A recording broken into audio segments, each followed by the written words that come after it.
One of the more nuanced skills that we have to have as our adolescence emerged is maintaining emotional autonomy from our child. Meaning, we are capable of keeping our cool. We are capable of not overreacting to their feelings, right? They have a heightened sensitivity and a heightened state of emotion. They have heightened degrees of defensiveness and offensiveness also. So we have to make sure we keep our cool. That's extraordinarily difficult. And I think there's a logical reason why this is so difficult. It starts with infancy. When our kids are infants, our nervous system is entirely enmeshed with theirs, right? There is a degree of codependency that is completely naturally human. In fact, I still have acute reactions to the sound of my kids' tears that are like legacy behavior from when they're infants, right? I still freak out and pop up. And I still, when I hear someone wandering around in the middle of the night, pop right out of bed to see what's wrong, what's going on, right? My nervous system is still super attached. When they're toddlers, the same thing is true. It takes humans a very long time to become detached from their parents.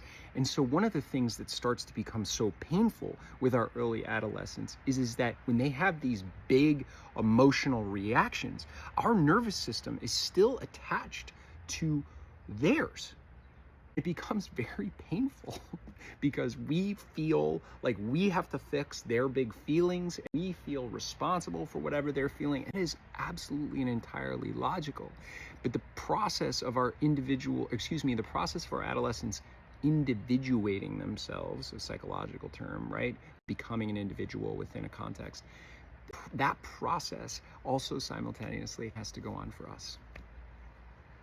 We have to go back into being an individual slowly but surely as they emerge out of their codependency. We have to be able to individuate ourselves in the same way that they're individuating themselves.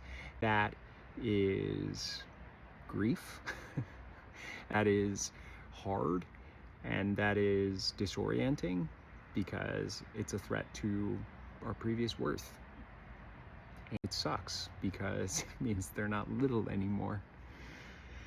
But it's important work that is going to reestablish who we get to be when we are not just parents, right? Not just parents. And that's really valuable.